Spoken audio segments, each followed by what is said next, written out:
3 days ago, I got a message on my phone. I was on a call with someone and I picked up my phone to access a photo in my gallery. And there, in my notification bar, was a WhatsApp message from my closest brother. So I finished the call, I pick up my phone and I read the message. It said, "I don't know what productive things I can do." I asked him for more of an explanation and he told me that other than exercising, journaling and the other most basic self-improvement habits, the only thing he does is read. He told me that reading no longer feels productive and that he wants to do something new, but doesn't know what.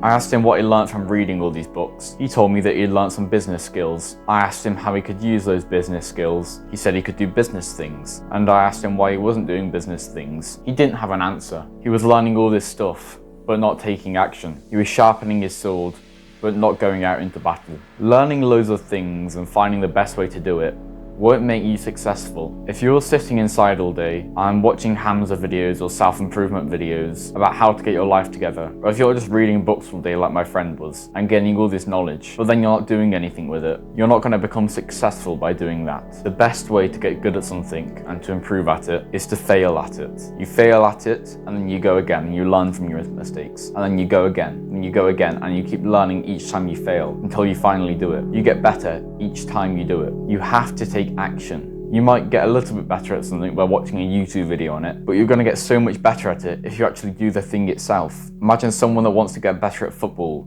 watching loads of YouTube videos on football, but not going out and practicing football. They're not going to get good at football just by watching YouTube videos, are they? It's kind of stupid, really. The best football players, they haven't got good at football by watching loads of YouTube videos on it, have they? They've practiced and practiced and practiced and practiced to get better, and they failed and failed and failed and learnt from their mistakes over and over and over again. And that's what you have to do to get better at whatever you're trying to get better at, whether it be business, fitness, a skill, whatever. You have to do the thing, fail at it, learn from your mistakes, and go again. With this YouTube channel, I delayed it so much. I would have started weeks before, but I just wanted my first video to be perfect. I wanted to know how to speak in front of a camera. I wanted to know what to say, how to say it, when to say it. I wanted everything to be perfect. And so I watched loads of YouTube videos on it. I watched Hamza's videos on it. I looked at Hamza's course. I took in all this information about how to be a self-improvement YouTuber, but I never became one. I never practiced. It's the one thing I wanted to do, but I never did it. Because instead I was just sharpening my sword,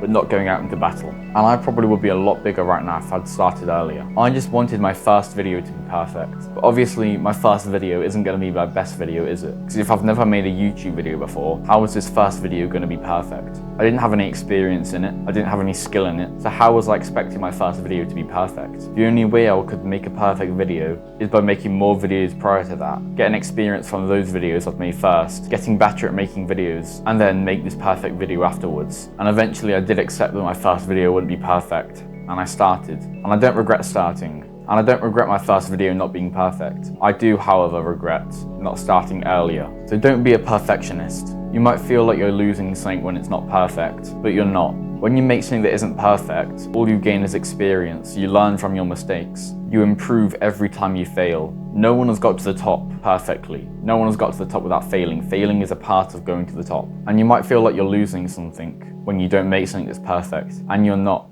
I'm going to try and start doing daily uploads, just short videos like this. So if you like today's video, then I'm going to ask you to like, I'm going to ask you to subscribe, and I am going to ask you to comment on the video. Goodbye.